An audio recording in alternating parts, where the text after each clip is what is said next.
So when you first switch over to a Whole Foods or a homesteading sort of lifestyle, one of the most jarring things that you will realize right off the bat is that grocery shopping or just trying to find ingredients that are clean and ones you don't have to worry about becomes a whole new adventure, if you want to use that word. You can no longer just go to the grocery store and put anything you want in your cart. You really start to read those labels, and hunting down the food that you want to feed your family becomes sometimes really, really challenging depending on where you live. So over the years, one of the biggest questions I've gotten is, where do I get my ingredients, especially the ingredients that I can't grow myself here on our homestead?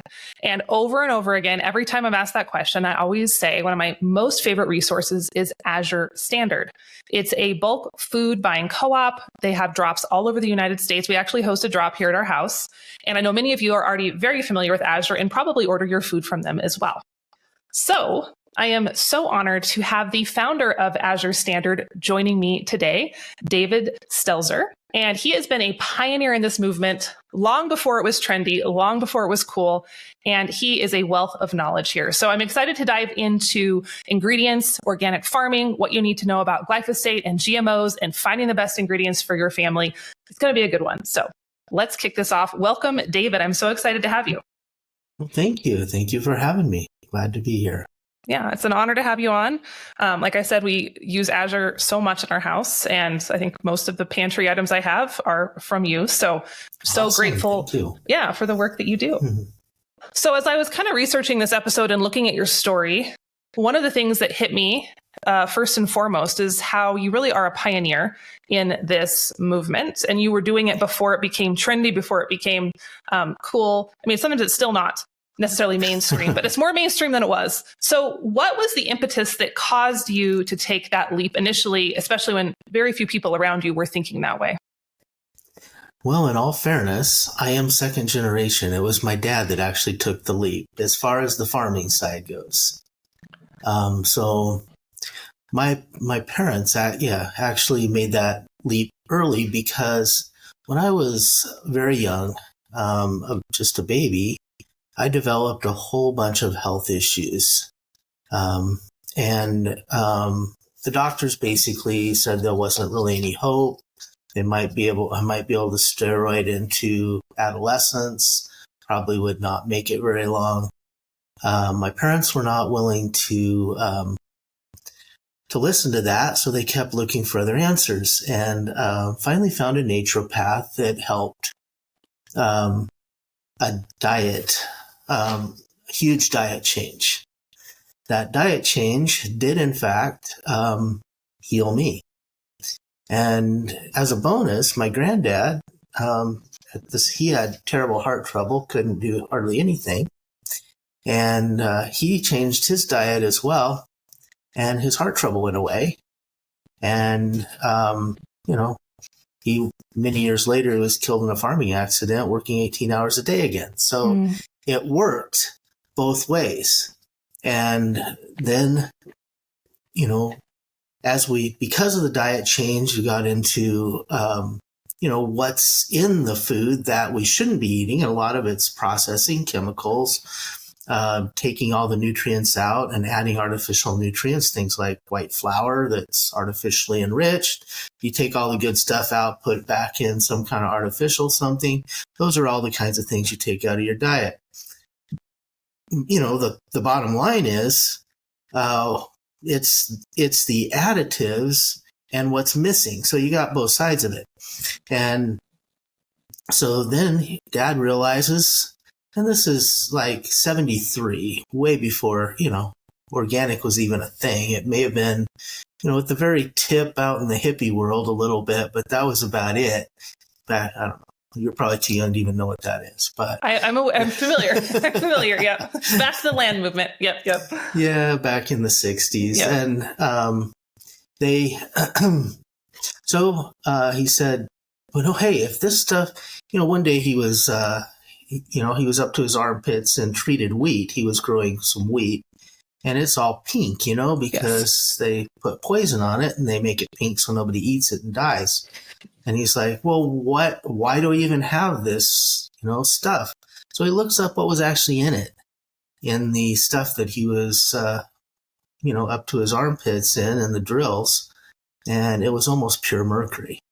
Oh. And he was, breathing it in his skin everywhere. And he said, and why do we even put it on the wheat?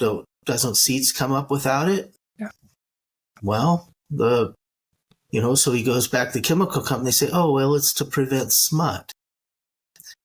We don't even have smut here. Yeah. We never had it before, never had it since. He quit, never treated wheat seeds since that time, never had smut.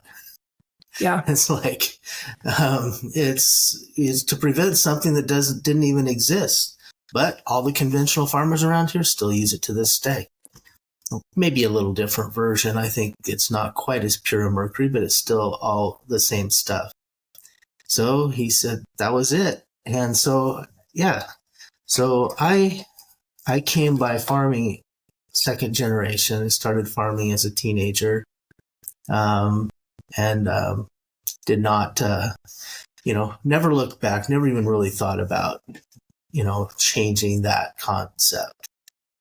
It was a very important part of who I am, and what our farm and company stands for. Yeah.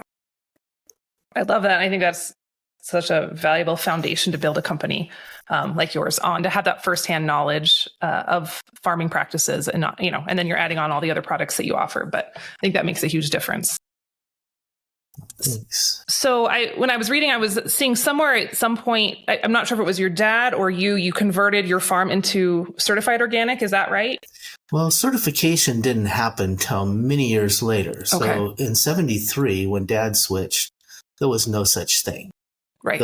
The farmer just did an affidavit and said, I didn't use any chemicals. And then people would call it organic.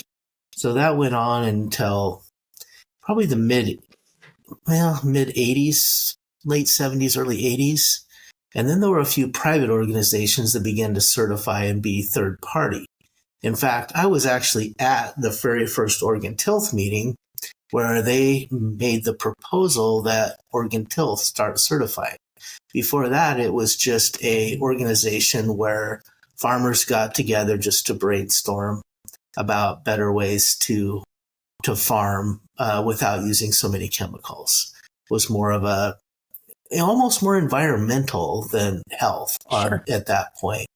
Where don't put poisons in the watershed and that kind of thing. But I was, and I think that was in the early 80s when, and so it wasn't at that meeting that it was started, but that was the first one where it was voted to be a thing. And so then they started working on the program and the rules and all the different things. Yeah. And I want to talk more about the certification topic here in a little bit, but I'm just curious, since you really have been in this movement since the ground floor, what sort of changes have you seen over the decades in just awareness of organic foods, in different requirements? I'm just curious, kind of the bird's eye view and your perspective on that. Well, there's, I think certification was a good thing in many ways, because there's a lot of farmers that don't even know what chemicals are. I remember, one time I had a farmer tell me, he was trying to sell me some garlic, and he said, but it's not certified. I just have a little, it's only like I've just planted my garden to garlic, but I'd like to sell it through you guys. And so I started asking him questions. Well, what did you use for fertilizer? And, I used some steer manure or whatever. Well, how did you control the weeds this time? Oh, he said, I just put, some Roundup all over the ground first and put this in. And it was like, he did not even realize, because of the propaganda that farmers get fed, he didn't even realize that that Roundup contained glyphosate. That is a primary concern as a food ingredient, one of our most damaging chemicals in the country. And this was only a few years ago. I mean, we were already talking about, Monsanto was already paying out lawsuits by that time. And yet he didn't realize that putting a little Roundup, to kill out the grasses and stuff in his garlic patch was, made it not organic at all, not even close. So, it's hard sometimes, but that is important. And it wasn't because he was a bad guy. He was he was a great guy. But, he hadn't been an organic farmer and, he grew blueberries. He didn't grow garlic. And it was like, it's just, that was the way it was done. Right. Yeah. That makes sense. Yeah. But as far as the changes, moving forward, obviously the biggest change was when organic certification became federal. And there were some good pieces about that and some bad things. The good things were that every certification organization had to recognize other certification organizations. So before that, one private certifier would a lot of times not recognize another one.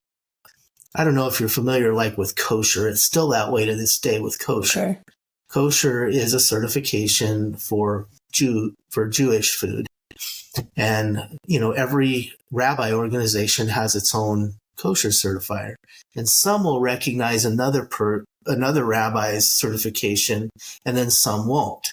So you might have to be certified, if you want to cover everybody, by 3 different Jewish organizations. It was kind of that way with organic. This one, OCIA wouldn't recognize tilth, and tilth wouldn't recognize CCOF, and so on, because they had slightly different standards. So USDA actually made it if they were so it made marketing a lot easier from that sense, because now we didn't have to, if you made a product and one product was certified by one certifier and a different ingredient by another, you could still certify the whole product. So that was the good part. I mean, the bad part was you started getting lobbyists involved in organic. For the most part, they haven't gotten very far. There's been very few things that have gotten through. The organic farmers are pretty jealous of the standards. So, even some things that were legal are not now. For instance, dairy confined feeding operations.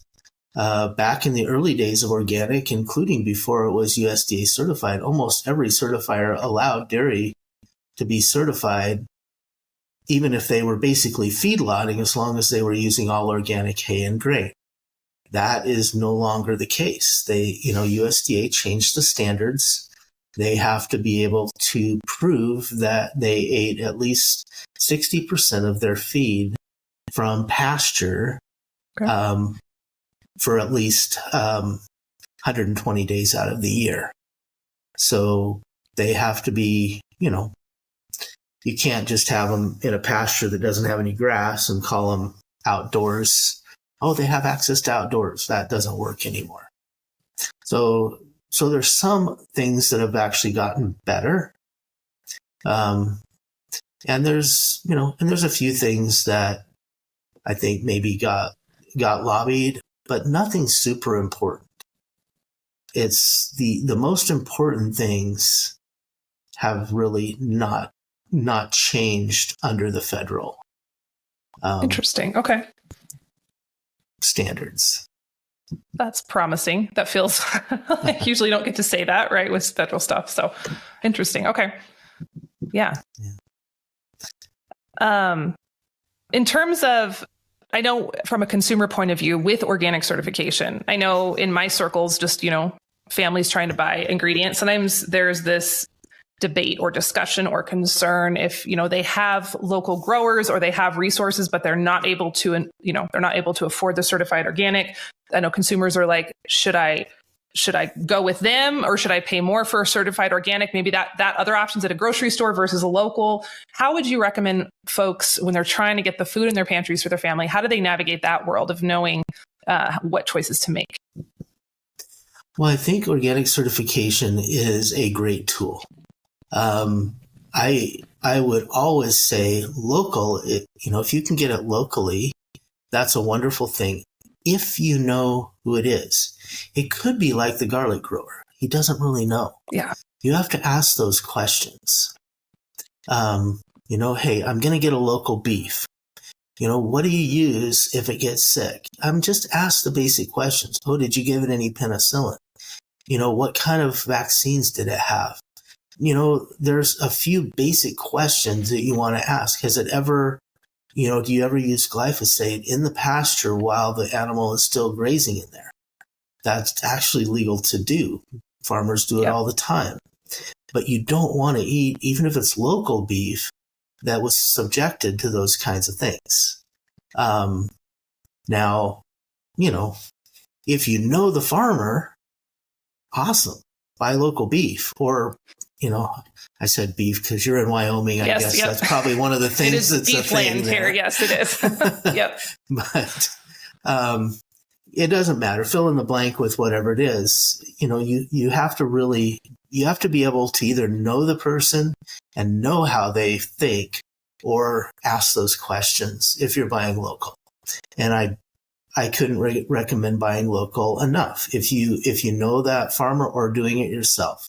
Hey, if you've got a couple acres and can grow a beef in your backyard or some chickens or whatever that might be, there's nothing like it. But, you have to learn a little bit about how to take care of those animals without rushing out and getting penicillin very first thing, or, whatever the local feed store may have. Because in the feed stores, a lot of times they have worse stuff than even conventional growers will use, unfortunately.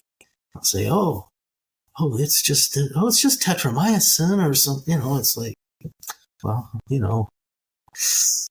maybe some conventional growers use that, but organic grower would never. Yeah. It's like,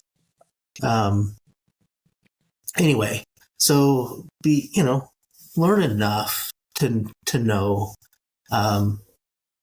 what you're using. So if you use something other than just the stuff that grows on your farm, as fertilizer, certainly use your chicken manure that comes from your chickens to fertilize your pastures and your gardens. And I mean, there's the on-farm cycle, or even if it's a small farm, but anything you bring in, know where it came from, whether it's fertilizer or whatever. But really organic, there's kind of two sides to organic. Organic really the only thing it guarantees is what's not in your food.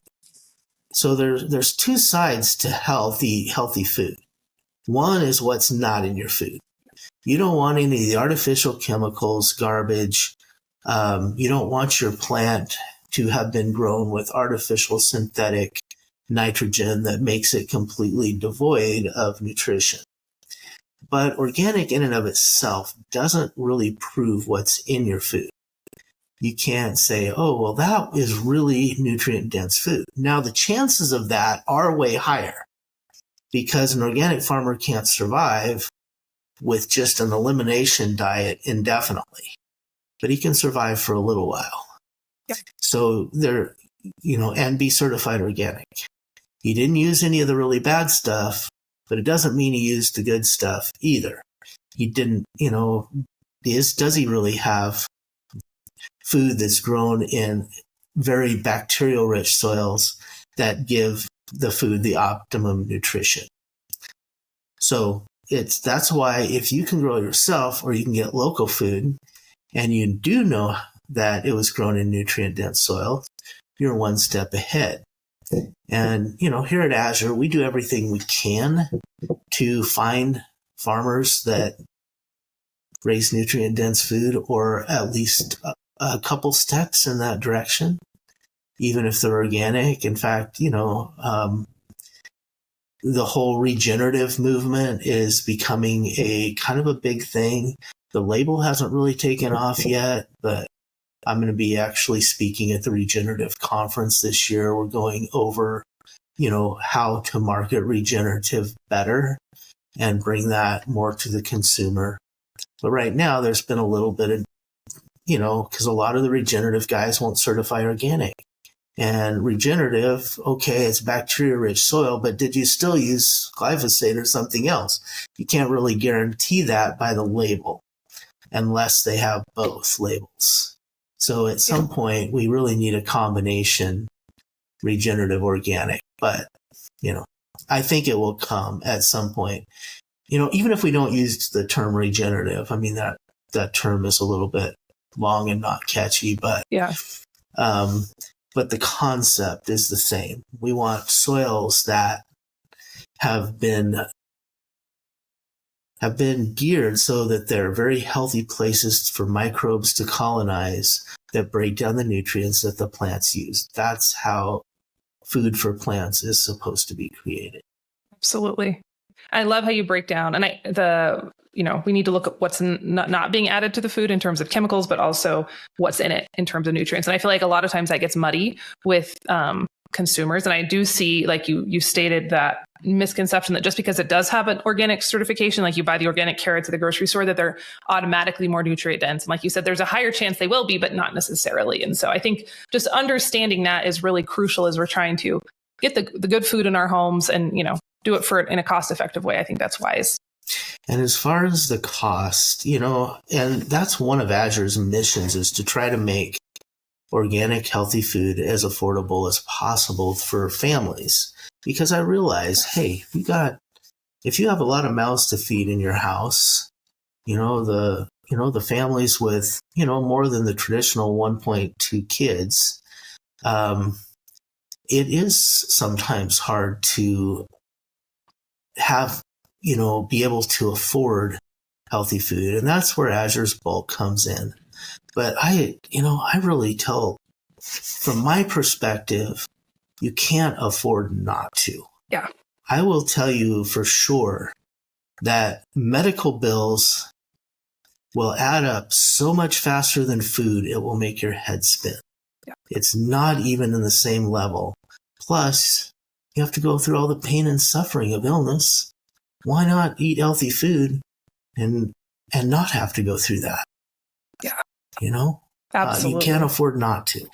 I agree. It's such a hard, with humans, I think we're always less inclined to look at those little long-term choices that add up. And it's always so much easier to focus on what's right in front. And I know I see that struggle a lot, especially online. Whenever I do talk about organic ingredients or things, I get a lot of pushback and like, well, not everyone can afford that and not everyone can eat that way. And I'm like, I get it. I know there's sticker shock sometimes. I know it feels like it costs more upfront, but like you said, that long-term investment in your health, it'll save you a lot of money and heartache down the road. But yeah, sometimes it's hard, I think, for the standard American consumer to make that shift because we've been so conditioned that if it's fast and it's cheap, then it's automatically the better option. Yeah, you look at food prices, that's really not something we should be price shopping on. Yeah. I'm not saying that there aren't, cheaper options. And that's one of the things that Azure tries to allow is, hey, buy in bulk. You don't have to pay for all the packaging. There's ways to decrease. And of course, buying the ingredient as close to its original form as possible makes it cheaper and cheaper because there's less processing. So if you're cooking at home and you're using ingredients that are just, raw agriculture ingredients, so to speak, it's relatively inexpensive compared with buying processed foods. Yes. Even organic processed foods. Absolutely. Yes. I could, 100%. And the bulk, I love the bulk so much. And that's the biggest reason I'm always recommending Azure because it's so hard to get bulk stuff otherwise in other stores and other places. And so I love the bulk bags. I like the 25 pounds, the 50 pounds, got my buckets in the basement. Like it's so much more cost effective. And also just like the decision fatigue of having to constantly go to versus going to the grocery store, always having to think about buying those same things over and over. I love like buying oats once every 6 months and then I don't have to think about it. So I think my audience is pretty well versed in bulk, but in case you're not buying in bulk, buying in bulk will save you money. It will save you stress. It's the best. Awesome.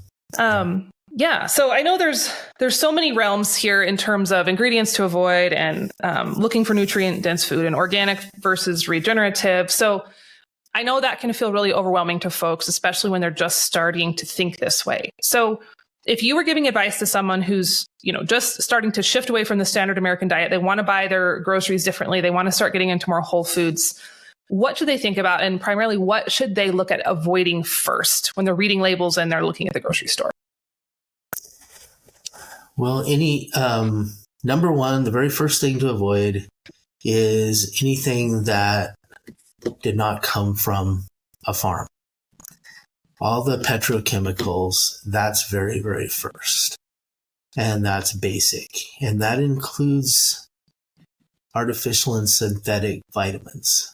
So if you read your label and it says artificial anything, don't buy it. If it says enriched with, don't buy it. If it says that it has natural flavors, be very careful about buying it. Those are, if it has any food colorings in it, don't buy it unless those colorings are plant-based. So you can get, like beet coloring, beet juice coloring or something like that. Perfectly fine. But most of the food colorings that are used in standard American, and then anything with it, the big thing is refined sugars. And I'm using that loosely, but no matter however it labels it. Some of it might just say sugar, dextrose, high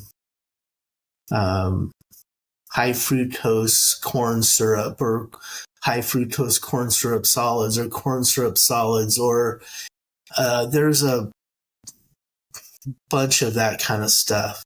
That is all extremely highly processed.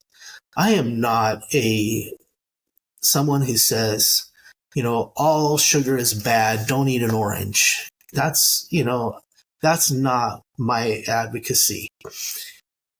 Refined sugars, naturally occurring sugars that occur naturally in our food, is especially if it's nutrient dense. And I could tell us some stories about that. But what happens with sugars is the simpler the sugar is, the quicker it hits our bloodstream. The more complex it is, and so they could call those a monosaccharide or a polysaccharide, or however, depending on, how you look at it. But simple sugars, whether it's fructose, corn syrup, plain sugar, dextrose, lactose, all the different names, anything that's refined down to a single sugar is going to hit your bloodstream really fast. And that is the road to diabetes, obesity, all of those kinds of things. Just be really careful with that stuff. And unfortunately, most of the artificial sweeteners are even worse. They don't hit the bloodstream quite the same way, but as far as the damage to health, whatever it is, Splenda, all that stuff, you even have to be a little bit careful with stuff labeled stevia now. Some of that is refined down too much. Now, stevia itself is wonderful. Nothing against stevia per se. We always grow a few stevia plants in our garden. It's wonderful. But, just be careful. Monk fruit so far, I think, is probably pretty clean. Okay. It's about, one of the only ones that's pretty clean if you're looking for. But I don't necessarily advocate using artificial sweeteners unless you're on some kind of a keto diet trying to lose weight fast or something like that. Use the naturally occurring sweeteners of nature. Yeah. As long as it's in moderation, our body can handle that. Those are the ones, out of fruit or even honey or some of those, I shouldn't say honey unequivocally, but, raw honey that's not highly, not refined. maple syrup. There's several different naturally occurring sweeteners that are complex. They're polysaccharides. They're fairly complex. They're not going to hit our bloodstream in that same way. And I'm not saying overdo it. Don't get me wrong, but those kinds of sweeteners, and especially eating things like fruits and vegetables, there is nothing in a fruit or vegetable. However, I will say that the healthier the vegetable is, the more complex the sugar. So your nutrient-dense organic vegetables and fruits, for that matter, are going to be much. I have this little story. We were working with a grower. He's over in the Willamette Valley. He's a blueberry grower, and he's a really good one. He actually he's organic and does kind of regenerative practices. And so we were working with him, and so we did some testing. It wasn't actually us that did the testing. It was a lab in Portland that was doing the testing. And we're testing sugar content. So they got some blueberries from a neighboring farm, not very far from his, conventionally grown. And they tested, first of all, they tested the bricks. The bricks is total sugar content, for anyone who might not be familiar with that. And the organic blueberry bricks were like 20. They were quite high. The conventional blueberry bricks was like 14. So it was considerable less than the organic blueberries. But then when they actually tested the individual sugars in fruit, fructose is going to be the most simple sugar. That's the one that in unhealthy fruit is the first one to form. So it's going to be very high in. If there's a simple sugar in fruit, it's going to be fructose. So they tested the fructose content. In the conventional, 12 out of the 14 bricks were fructose. In the organic ones, only 4 out of the 20 bricks was fructose. Oh, wow. That's interesting. The actual amount of sugar that would hit the bloodstream relatively quickly was half as much in the organic blueberries, even though they had almost a third again more sugar in them. So it is really, it is really amazing, the difference that can be based on the health of the fruit. But that's just a little aside that shows the difference. But you asked about ingredients that I suggest avoiding. I mean, the refined sugars, but really highly refined anything. Oils are another one. Make sure, highly refined oils, especially things like corn oil and vegetable oil. Just be careful with that. Yes, absolutely. Those are, and that's I feel like a fairly easy one to swap out. If you can go to the lard and the tallows and the olive oils. Coconut oil is a lot of times a good option. Yeah, absolutely. Friends, I'm interrupting this episode because I have a big announcement today, one I've been waiting to tell you about. The 2025 Old-Fashioned On Purpose Planner is here. It is ready for you to order. We wanted to get it out earlier than ever this year, so you have plenty of time to start thinking about 2025. And I can say without a doubt, this is our best planner yet. We took all the features you love from previous years, plus some things you've been asking for, and rolled them all into this edition. So the first thing you'll notice, there are tabs. Hallelujah. We have tabs for all of the months and the sections. That's been a huge sticking point for so many of you. We finally got it done. The cover is durable PVC. The paper is luxurious, if I do say so myself. It's thick and silky, and it's not going to bleed. We have monthly spreads. We have weekly spreads. We have spots for your menus, your garden, your kitchen, your animal records, what you're reading, your goals for the year, your project mapping. It's all in here and lots more. This is almost 300 pages of organizational goodness, and it will help keep your old-fashioned life on track, regardless of whether you live on 100 acres or you're homesteading in your backyard. So we have a set number of these that we have printed. We will sell out this year, so don't wait too long. Head on over to prairieplanner.com to get a full look at the inside and all the features and to get your copy. Also, we have a special limited run of some custom planner stickers that you can add onto your order. We're selling out of these as we speak. So if you want the stickers, definitely grab your planner sooner versus later. prairieplanner.com. I cannot wait for you to try it, and definitely post some pictures and tag me over on social once you start putting all of your old-fashioned goodness inside. Okay, so that list is super helpful, just because there's so much to navigate there. I remember, those things over 15 years ago when I first started becoming aware, it just felt so overwhelming. And I'm like, do I have to throw everything out in my pantry all at once? And like, where am I going to find all this stuff? So I think just having that breakdown is good, and kind of knowing those heavy hitters to focus on first is always a good thing. My parents decided to just throw everything in their pantry out. Did they? But they decided, this is back, in the 70s. But they didn't want it to go to waste. So they took all their white flour, enriched white flour, and refined sugar and all that, and they kind of mixed it up and they gave it to the chickens. Yeah. And the next morning, all but 3 chickens were dead. Oh my gosh. Well, that says a lot. All the bad stuff in the house went to the chickens. Like the sorry chickens. Yep. Oh man. Yeah. It's funny. And it's so often, like, I've seen this little studies and pictures where they'll put, a piece of white bread out and a piece of whole wheat bread, and like bugs and stuff will go eat the whole wheat, but they won't touch the white. Stuff like that is fascinating that nature knows. And yet we often don't what we should be eating. And so, yeah. So you've mentioned glyphosate several times, and I kind of want to dig into that a little bit more, because I think that probably most of my listeners are familiar with glyphosate. It's ingredient in Roundup. I had a hematological oncologist on the podcast a year or two ago, and he talked about how he testified in the Bayer Monsanto trials. It was fascinating. So I think most people now are more aware that it's not a good thing. Like, maybe we should start paying attention to that. But how prevalent is that in our conventional food supply? And what are some of the sources that, a consumer can starting to avoid or pay attention to where it might be showing up?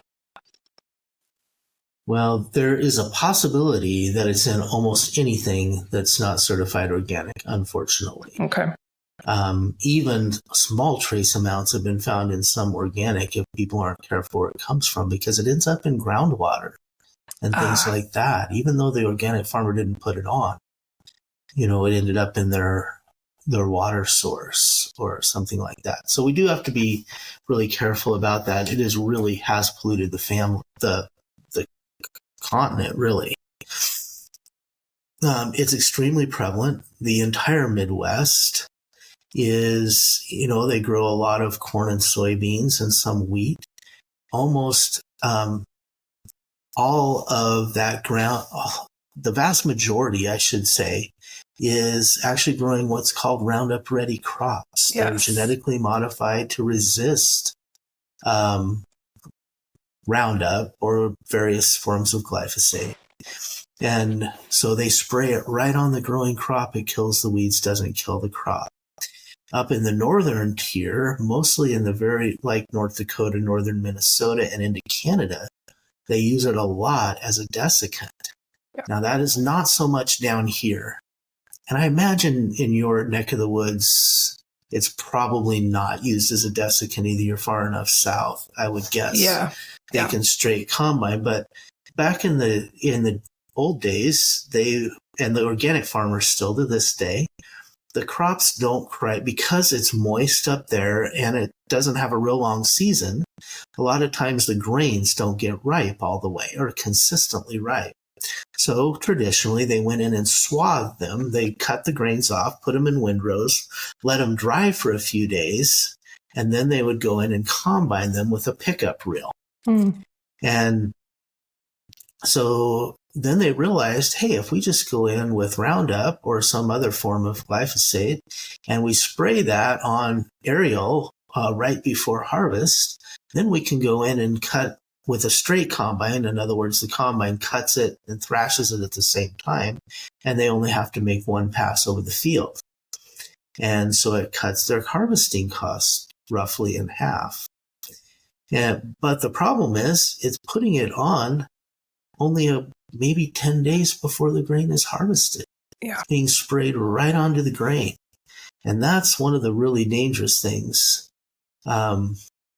And glyphosate, of course, I'm sure your guests that testified at the trial knew a lot more about it than I do in, the technical details. But basically, it's a nutrient disruptor. It disrupts the uptake of minerals. Yeah.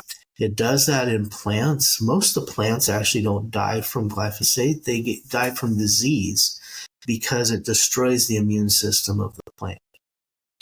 Now, we wonder then how come, then we ingest in our body, what's it doing to our immune system?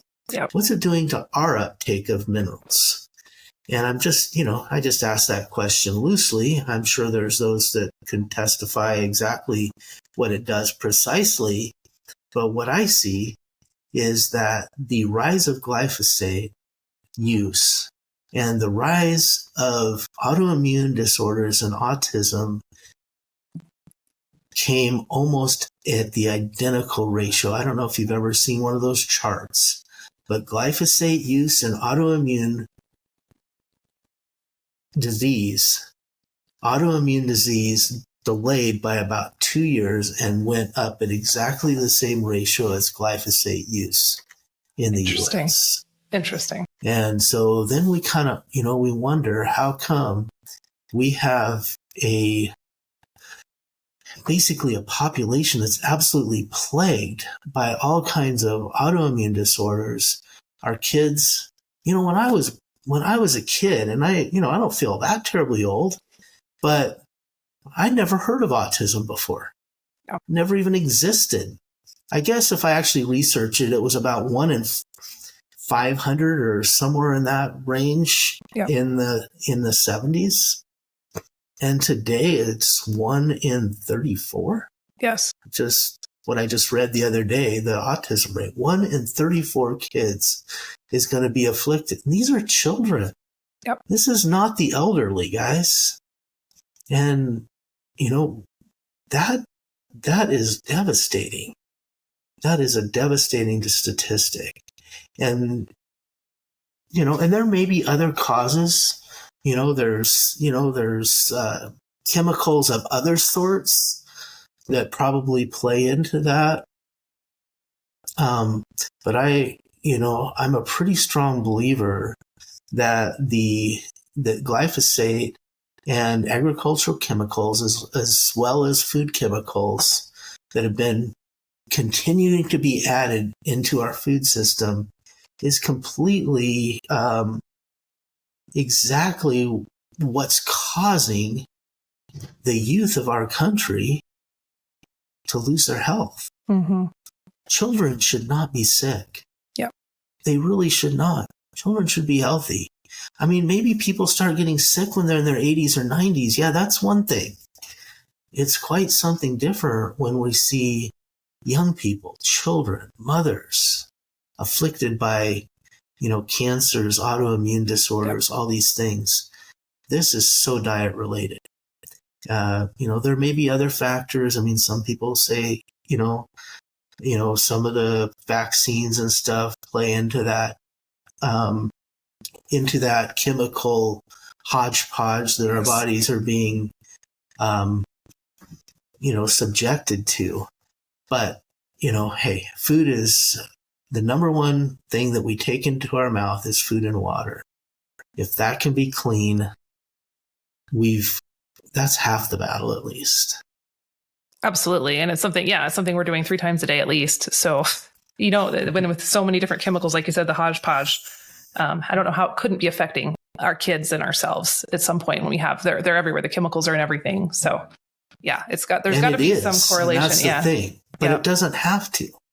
Yeah. And, and I've experienced that firsthand in my own life because, I was the sickly kid, barely survived. If it hadn't been for diet change, I would not have.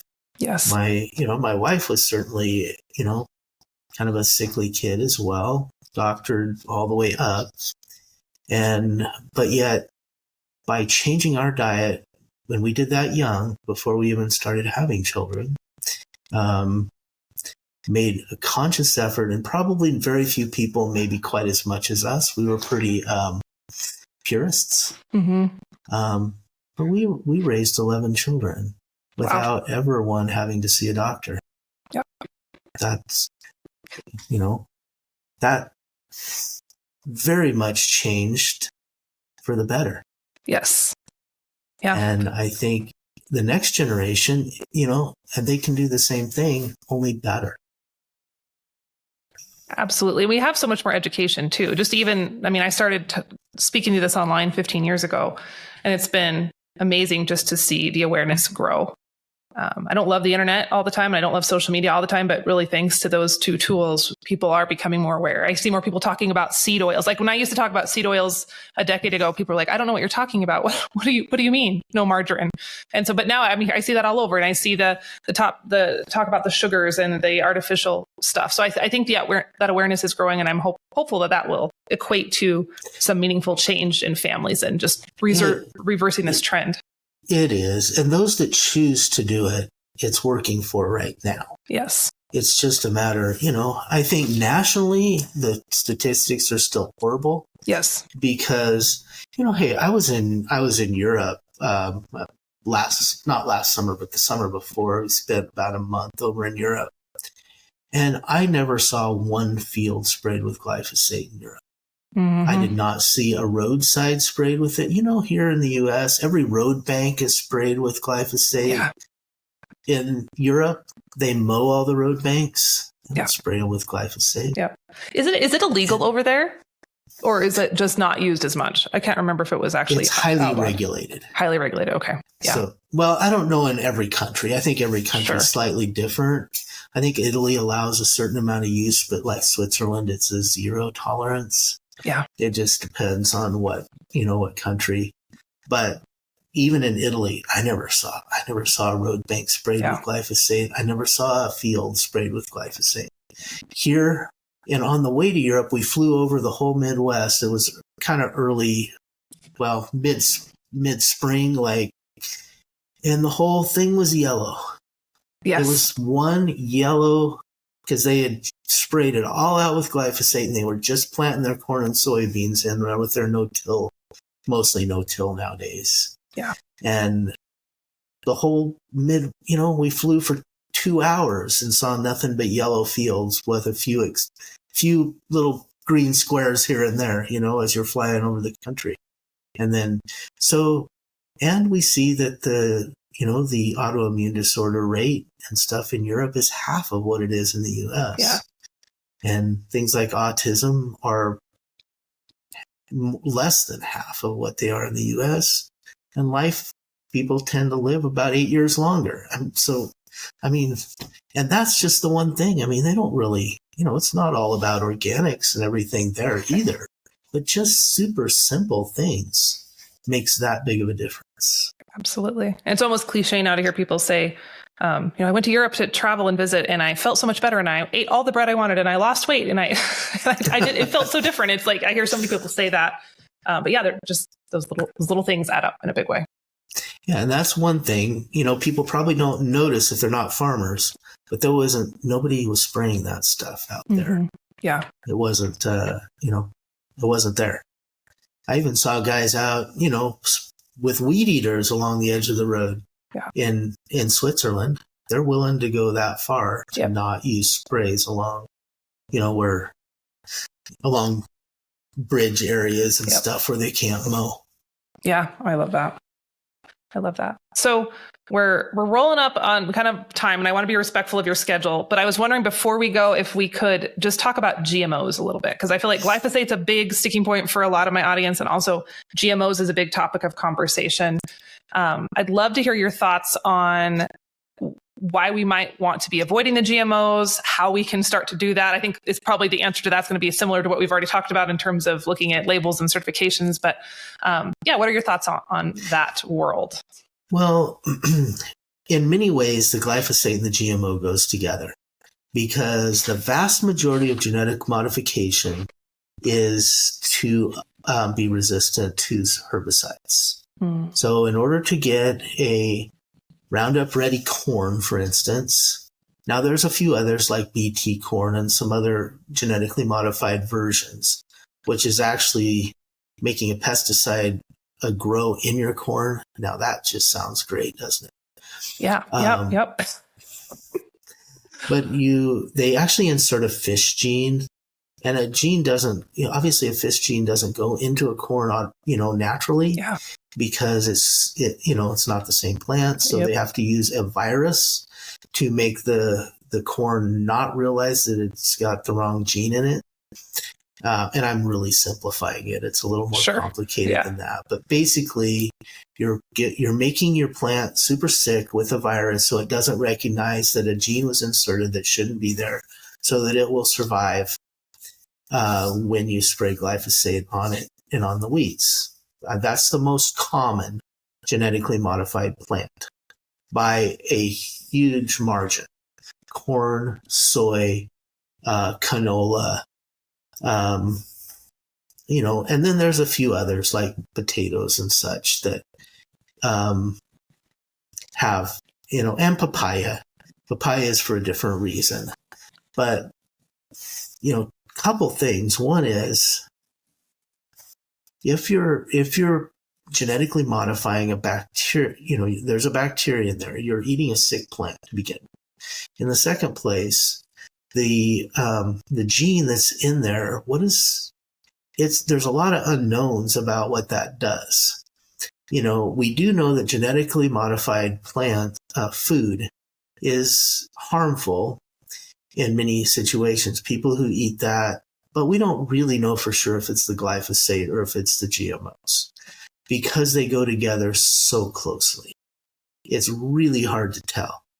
We did have that whole fiasco in India with the beta-carotene rice, which made, that was an absolute disaster, both for the farms and for the consumers.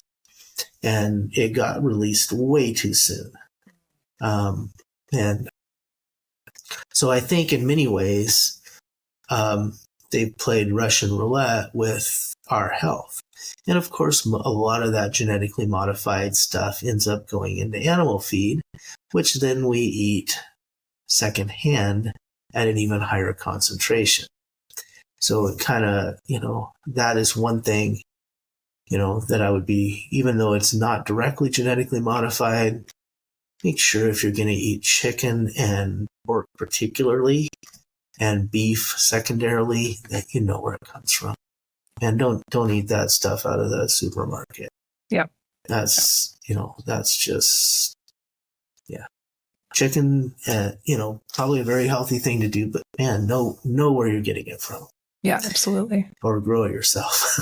Yes. And I feel like that really is just the message of this whole episode is it's just doing that work and taking that extra responsibility to be informed about where things come from, what the certification means, what ingredients we're trying to avoid. And I think that's often to the general population, that's off-putting because they don't want to have to think about that. But I know for this crowd and the people who are Azure customers and my homesteading audience, like I think we're a little bit excited by that higher level of responsibility and just being more aware. And that feels good at the end of the day. And in many ways, Azure has tried to do that. So I do that to the best of my ability every day.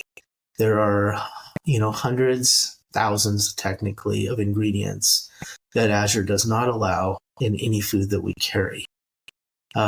So we're, as far as food ingredients, including refined sugars, seed oils, depending on your definition, we do allow sunflower oil in some of those, but none of those like corn or soy or any of those oils.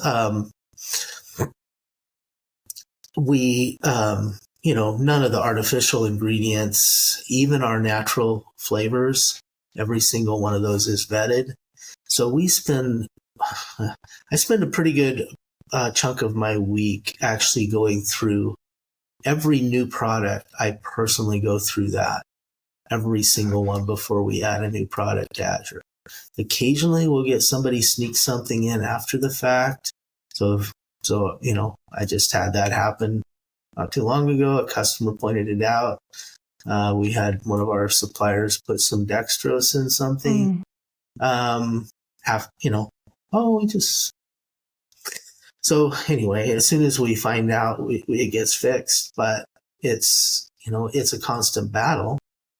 And you can't believe how many food manufacturers can't believe, because they're in the health food industry. They sell to Whole Foods and they sell to so on, and we're getting rejected because of ingredients. Yeah, you are. Yeah. This isn't going to work. So we do our best. Now, I'm not saying that you still shouldn't read labels. You should. And on the Azure website, we actually put the ingredients on every single thing. So before you even order it, you can look at all of that in nice big print, so you don't have to put squint for the tiny print of the ingredient label. So we have tried to do some of that work for you, if you're buying your food through Azure, and I'm pretty that's just something I'm pretty proud of, is our ability to vet this stuff first. Yeah. And it's not like, we say, Azure's banning. Well, it's not exactly banning. No. We just don't carry anything. We ban it from our from our catalog and website if it contains that, and that includes GMOs. We absolutely do not allow anything in that has GMO or even second generation GMOs. Second generation meaning chickens that ate GMO feed. Yes. Yes. So I just want to want to point that out, that we have done, for those of you that aren't quite as excited as Jill is here about reading labels. Yeah, my favorite thing. We have done some of that work for you, and also we take our allergen stuff very seriously. Yes, because we do know that at this point, I don't think allergies in a super healthy family are going to be rampant, but in where we're at right now, avoiding certain foods with because of the allergy thing is a great way to move towards health. Yes, and so we're very, very careful about that as well.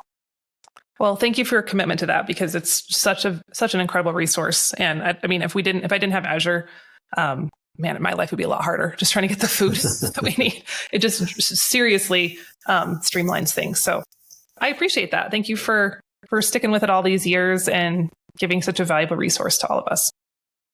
Well, thanks. Yeah. And so for those of you who are now curious about Azure, the way you can join, I'm going to put a link down in the show notes. You can go on their website, you can check out what they have to offer, and then you're going to want to join a drop in your area. And now, David, correct me if I'm wrong. Can people, if they don't have a drop locally, can they order individually off your website now, or is it all drop based still? Well, we do allow people to order through the mail, but it becomes, you're losing your savings pretty fast by paying shipping, especially for bulk. Absolutely. We do have drops almost everywhere now. Yeah.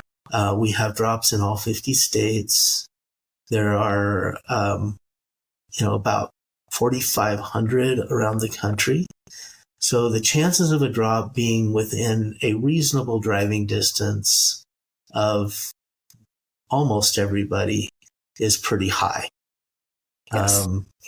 So in the footer of our website, there's a little link that says find a drop. I think it's also up in the main page for people who are coming on new. Just click on the link, find a drop. It pulls up a little map, and you can type your zip code in there, or you can just zoom into your area and see all the drops that are surrounding. I've gone to several like homesteading conference and stuff this last fall, and we found drops for hundreds and hundreds of people. And I think the 45 minutes was about the furthest drive that anybody had, except for one customer that is moving to Kauai. So hopefully they're going to be setting up a new drop in Kauai. We don't have one in Kauai yet, apparently. We have quite a few in Hawaii on the Big Island and other places, cool. but yeah, we realized that we didn't have that. So, so hopefully she'll do that. But, fabulous. For the most part, there's enough around, and if there's not, we're adding new drops all the time. Yeah. And that's what we did here. And because as most of my listeners know, Wyoming is not super like forward thinking in terms of organic and ingredients. We're behind the times, which is okay in some ways, but also frustrating in others. And so we had a drop about 50 minutes away from me, and it went out. I think the lady moved. And so when I realized that, it was a number of years ago, but we opened a drop here in our homestead. And so I coordinate that every month, and it's awesome. And I honestly, people are like, oh, thank you for doing this. And I'm always like, well, it's kind of selfish because the truck comes to my house and I don't have to drive anywhere to go pick it up, but it works out good. And we have people, like you said, 45 minutes. I have like a radius. They come and they pick it up once a month, and yeah, it's really awesome. So like, I think if people don't have one in their area, maybe consider starting one, and seeing how that goes. Yeah, absolutely. I mean, give us a call if there's something, if it's too far away, or even if it's not that far away and you have a group of people that are interested in, think a little bit along the lines of eating healthy or buying in bulk. Yeah. They don't have to be super far apart. Yeah. It's, a lot of drops, and Jill has hers at homesteads. Probably the most common actually though is churches. We deliver to hundreds of churches, here and there. People get we'll just do the delivery over at the church, and then people can come there and pick up. Yeah. But some are at homesteads. There's even some that are just in parking lots. Yep. That's what, my old one was just meeting around a parking lot, and people are like, well, what are you doing? What are you guys, what's happening? So it's kind of funny, but yeah, very cool. Well, David, thank you so much. This conversation was wonderful. And I think it's going to give a lot of people ideas and tools as they are working on just finding those better ingredients and up-leveling their health. So I appreciate your time today. Thanks for joining us. Well, thank you for having me. Appreciate it.